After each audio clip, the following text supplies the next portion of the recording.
अस्सलाम वालेकुम। आज का जो हमारा टॉपिक है वो है प्रोकैरियोट्स, जो हम बहुत ही डिटेल में जो है डिस्कस करेंगे। इतना डिटेल में कि शायद आप लोगों ने जो है इससे पहले नहीं पढ़ा होगा। और इसमें हम बहुत सारी चीज़ें जो है कवर करेंगे। इसमें हम फाइलोजेनेटिक्स कवर करेंगे। इसमें हम जो है ये भी कवर करेंगे कि 2 डायमेंशनल सिस्टम क्या होता है, 3 डायमेंशनल सिस्टम क्या होता है, और साथ में जो है क्या डिफरेंस है between the prokaryotes and eukaryotes, और बहुत सारे अदर चीज़ें। मेरा यूट्यूब चैनल है वलीनाज अकेडमी, इसको भी सब्सक्राइब करें तो मुझे जो है सपोर्ट और भी मिलेगा। तो ये कि अब मेरा ये सोच है कि आप लोग जो है यूनिवर्सिटी को पहुंचने से पहले पहले जो है आप लोगों को मैं इस तरह कुछ पढ़ाऊँ कि आप लोग जो है आप लोगों की यूनिवर्सिटी की भी कोई ज़रूरत नहीं होता है। आप लोग जो है सेकेंडरी के बाद जो है बस अपने घर में जो है बैठकर सब कुछ पढ़े। माइक्रोबायोलॉजी आप जो है घर में बैठकर, या बायोलॉजी आप जो है घर में बैठकर पढ़े, और ये आप लोगों के लिए जो है बहुत ही फायदेमंद भी होगी इंशाल्लाह। आगे वीडियो लॉन्ग होगी, लेकिन लॉन्ग इस वजह से बिकॉज ये टॉपिक थोड़ा बड़ा है। तो और ये इसके अलावा अगर आप लोग ये समझे कि हम जो है 5 मिनट्स में जो है सब कुछ अंडरस्टैंड करेंगे तो ये इम्पॉसिबल है। बिकॉज 5 मिनट्स में जो है आप लोगों को कुछ चीज़ों को अंडरस्टैंड करेंगे, लेकिन ज़्यादा चीज़ें आपसे जो है वो बाकी रह जाएंगी। तो चलो शुरू करते हैं कि प्रोकैरियोट जो है वर्ड कहाँ से डिराइव हुआ है। तो प्रोकैरियोट जो वर्ड है ये असल में दो जो है एंशिएंट ग्रीक वर्ड है। ये दोनों जो है क्या है, एंशिएंट ग्रीक वर्ड है, जहाँ से जो है वर्ड प्रोकैरियोट जो है वो डिराइव हुआ, यानी हमें मिला। ठीक है, पहले जो है ये वर्ड है जिसका मतलब होता है इंग्लिश में प्रो, और इसका मतलब होता है इंग्लिश में कैरियन। ठीक है, अब प्रो का जो है फिर मतलब होता है इंग्लिश में बिफोर, और इसका मतलब होता है बायोलॉजी में इसका मतलब होता है न्यूक्लियस। ठीक है, तो मतलब ये हो गया कि जो प्रोकैरियोट है वो एंशिएंट दो ग्रीक वर्ड से जो है वो हमें मिला, और इसका फिर मतलब है बिफोर न्यूक्लियस। ठीक है, तो इसका जो सेलुलर ऑर्गेनाइजेशन है वो किस तरह है, मतलब ये कि ऑर्गेनिज्म जो है वो 3 किस्म के होते हैं। ठीक है, एक होता है वो ऑर्गेनिज्म जो मोर देन वन सेल से जो है बनते हैं। अब हमें देखें तो हम क्या है, हम मल्टी सेलुलर ऑर्गेनिज्म है, बिकॉज हमारा बॉडी जो है वो मोर देन वन सेल से बना है, यानी हम जो है ट्रिलियंस ऑफ सेल से बने हुए हैं। तो इस वजह से जो है हमको कहते हैं मल्टी सेलुलर ऑर्गेनिज्म। अब कॉलोनियल ऑर्गेनिज्म वो होते हैं जो प्रेजेंट होते हैं, या हम कहते हैं कि जो लिव करते हैं, जो रहते हैं in the form of colony. ठीक है, कॉलोनियल का मतलब ये होता है कि वो कॉलोनी में जो है वो रहते हैं। अब एग्जांपल देखे इसका तो वो है वॉलवॉक्स। वॉलवॉक्स जो है वो कॉलोनियल फॉर्म में रहती है। पिक्चर को देखो, पिक्चर आपको नजर आ रहा है, तो वहां पर आपको जो है जो ऑर्गेनिज्म नजर आएंगे तो वो कॉलोनियल फॉर्म में नजर आ रहे हैं। इसके अलावा 3 नंबर किस्म वो ऑर्गेनिज्म है जो कॉलोनियल ना होता है, और इसके अलावा वो जो है मल्टीसेलुलर नहीं होता है, बल्कि वो होता है यूनिसेलुलर ऑर्गेनिज्म। वो ऑर्गेनिज्म जो सिर्फ और सिर्फ एक ही सेल से जो है वो बनते हैं, यानी एक ही सेल जो है वो रिस्पायरेशन भी करता है, वो मेटाबॉलिज्म भी करता है, और इसके अलावा जो है वो रिप्रोडक्शन भी करता है। वो जो है अदर जितने भी जो है रिक्वायर्ड चीज़ें होती है एक ऑर्गेनिज्म के लिए, तो वो सारे जो है एक ही सेल करता है। तो फिर इसको हम कहते हैं यूनिसेलुलर ऑर्गेनिज्म, जिसका मिसाल है प्रोकैरियोट। प्रोकैरियोट क्या है, वो सिंगल सेल ऑर्गेनिज्म है, बिकॉज वो जो है सिर्फ और सिर्फ एक ही हिस्से से जो है वो बनते हैं।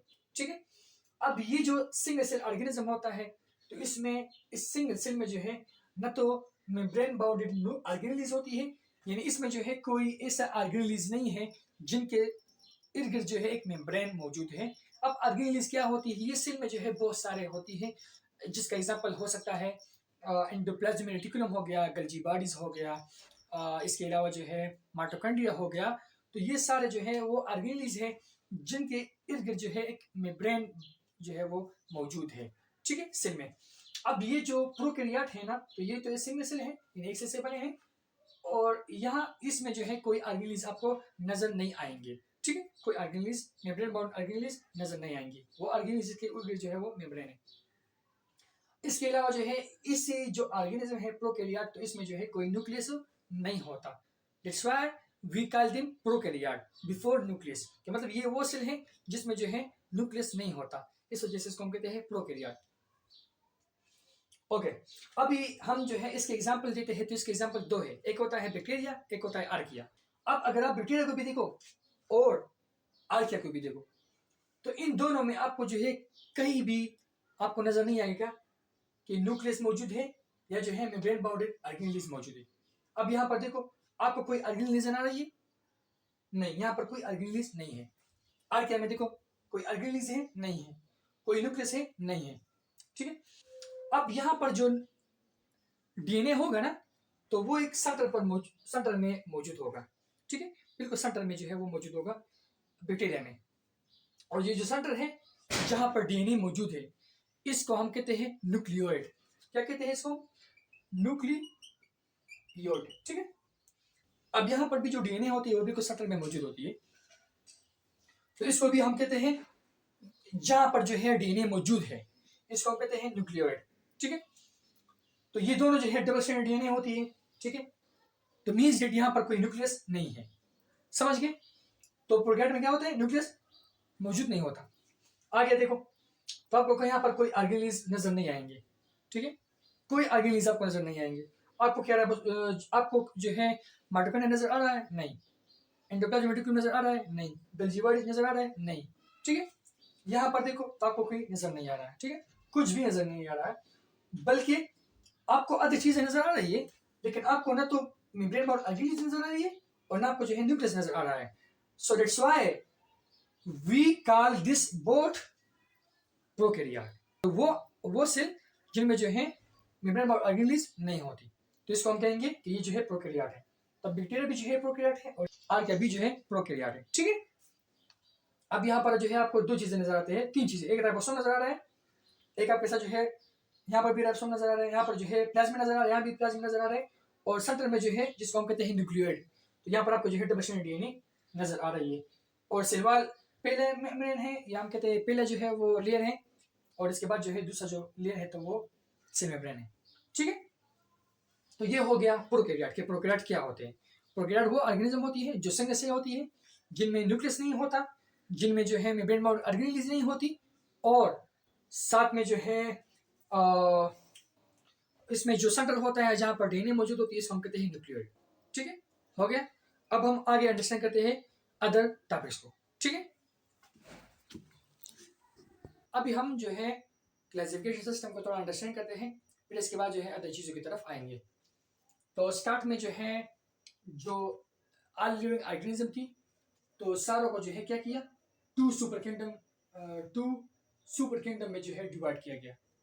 एक सुपर किंगडम जो था वो प्रोकैरियोटा था, एक जो था वो यूकैरियोटा था।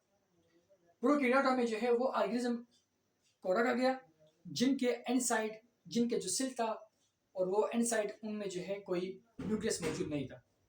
और यूकैरियोटा में जो है वो ऑर्गेनिज्म रखा गया जिनके सेल के इनसाइड जो है न्यूक्लियस मौजूद है। ठीक है। और ये जो है, ये जो टू सुपर किंगडम थी, तो ये पेश किया था एडवर्ड चैटन ने। हो गया। ये 1930s में जो है ये प्रपोज हुआ था, ये टू सुपर किंगडम, और 1960s तक जो है ये चला गया, यानी ये जो है लोग यूज कर देते इसी टू सुपर किंगडम्स को। लेकिन 1969 में एक बंदा आता है जिनका नाम है रॉबर्ट बेटेगर। वो क्या करता है, वो जो है सारे लिविंग ऑर्गेनिज्म को जो है वो 5 किंगडम में जो है वो डिवाइड करता है। एक है मोनेरा, प्रोटिस्टा, एनिमेलिया, फंजाई और प्लांटिया। 5 किंगडम में जो है क्या करता है, सारे ऑर्गेनिज्म को वो डिवाइड करता है। अब ये जो 5 किंगडम सिस्टम है, ये स्टार्ट हुआ था, ये प्रपोज हुआ था रॉबर्ट बेटेकर 1969 में, और ये जो है 1977 तक ये चलता रहा, यानी ये यूज होता था। और ये जो है 1960 तक जो है वो 1960s तक जो है वो, हम कह सकते हैं कि 1970 तक जो है ये यूज हो रहा था टू सुपर किंगडम। आगे देखो तो फिर बाद में जो है एक 5 किंगडम को और टू सुपर किंगडम को जो है ये खत्म हो गई, ये दोनों इनका यूज जो है वो खत्म हो गई जब 3 डोमेन आ गई। 3 डोमेन किस तरह आ गई, इसको हम थोड़ा अंडरस्टैंड करते हैं। ये जो है बेस्ड ऑन मॉलिक्यूलर फाइलोजेनेटिक्स, यानी राइबोसोमल आरएनए जो एनालिसिस है। राइबोसोमल आरएनए का क्या हुआ कि जो प्रोकैरियोट्स है, तो प्रोकैरियोट्स में जो है बैक्टीरिया भी आता है और आर्किया भी आता है। तो क्या हुआ कि इन बैक्टीरिया और आर्किया का जो राइबोसोमल आरएनए है, तो उनका क्या किया, एनालिसिस किया, यानी उनका जो सीक्वेंस थी, तो उनको जो है देख लिया कि आया ये दोनों जो राइबोसोमल आरएनए है तो ये डिफरेंट है या सिमिलर है। तो जब उन्होंने देखा तो ये एक दूसरे से जो है राइबोसोमल आरएनए बैक्टीरिया का और आर्किया का एक दूसरे से डिफरेंट था। तो इस वजह से जो है क्या हुआ, कार्ल लुबुस ने क्या किया, उन्होंने जो है उन्होंने प्रोकैरियोट्स को क्या किया, डिवाइड किया इनटू टू डोमेन। वन जो था वो बैक्टीरिया था और दूसरा जो था वो आर्किया था, ठीक है। और साथ में जो है वो सेल जिनके इनसाइड जो है न्यूक्लियस मौजूद है, तो उन सारों को जो है एक डोमेन यूकेरिया में जो है रखा गया। मॉलिक्यूलर पैराजेनेटिक्स क्या होता है कि हम क्या करते हैं, एवोल्यूशनरी जो है रिलेशनशिप को स्टडी करते हैं कि जो एक ऑर्गेनिज्म है तो उनसे बाद में जो है क्या बन गया, तो ये हम स्टडी करते हैं पैराजेनेटिक्स में। और जो मॉलिक्यूलर पैराजेनेटिक्स का मतलब ये होता है कि अगर आरएनए एनालिसिस आप करते हो या आप जो है प्रोटीन सीक्वेंसिंग करते हो, तो ये सब कुछ जो है आपका सब क्या होती है, मॉलिक्यूलर पैराजेनेटिक्स में आते हैं। हमने क्या किया, हमने सारे जो प्रोकैरियोट था तो उनको base on the ribosome RNA analysis हमने क्या किया, इसको हमने जो है उसने डिवाइड किया इनटू बैक्टीरिया एंड आर्किया, और जो आर सी जिनमें जो है न्यूक्लियस था उनको यूकेरिया में रखा गया, ठीक है।